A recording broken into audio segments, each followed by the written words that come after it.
સાહેબ આપનું નામ જણાવશો? સાહેબ આપનું નામ જણાવશો? JB ચોટીલા.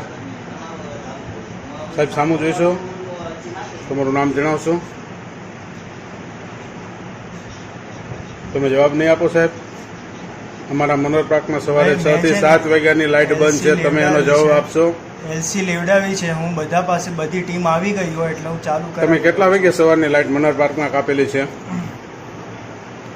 તમારા ડેટામાં બતાવેલું છે કેટલા વાગે સવારે તમે મનોહર પાર્કમાં લાઇટ કાપેલી છે? કેટલા વાગે કાપેલી છે મને આપશો? મનોહર પાર્કમાં સવારની કેટલા વાગે લાઇટ કાપી છે ને અત્યારે તમારા 3:15 થઈ છે ત્યાં સુધી તમે હજુ કાંઈ જવાબ આપતા નથી. લાઇટ ક્યારે આપશે? તમે પ્લીઝ અમને જવાબ આપશો કેટલી વારમાં લાઇટ આપશે? હું સાઇટ પરથી બધાને ચાલુ ફોન કરાવું છું. બરાબર?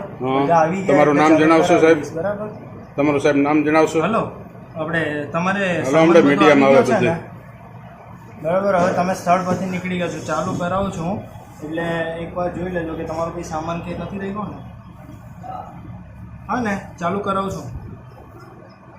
તમારા સિટી 1 2 સાથે જ હતા ને સાહેબ? મને જવાબ આપશો? એક ગ્રાહક છો તમારો. ઠીક છે, હા ને, કરાવું છું સાહેબ. હું તમારો કસ્ટમર છું. મને જવાબ આપશો લાઇટ ક્યારે આવશે અમારા મનોહર પાર્કમાં? ભાઈ હવે હું ચાલુ કરાવું કે તમને કહું એમ કહી દો. હું ચાલુ કરાવું છું, બધાને ફોન કરું છું, બધા સ્થળ પરથી આવી કેટલા વાગે આવશે એવો કઈ અંદાજ તમે આપી શકશો? હું એ જ કરાવું છું ને ભાઈ, તમારી સામે જ બધાને કહું છું. બરાબર? એનું તમે વિડીયો રેકોર્ડિંગ કરો. બધું જ થશે સાહેબ, બધું મીડિયામાં આવશે, મીડિયામાં આવશે. બરોબર છે. તમે કેટલા વાગે સવારની લાઇટ કાપેલી છે? તમારી કેટલી ટીમ કામ કરે છે? કઈ જગ્યાએ કરે છે? જવાબ નથી આપતા સાહેબ. જો આ વિડીયો એમનો ચાલો છે જે જુનિયર સાહેબ પાસે, પણ એ લોકો આપણને કંઈ સારો જવાબ આપતા નથી.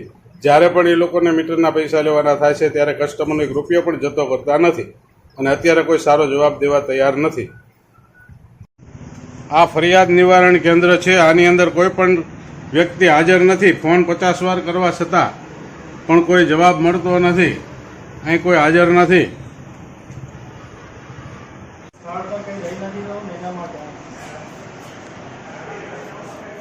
આ ખુરશી પણ કોઈ નથી અત્યારે હાજરમાં.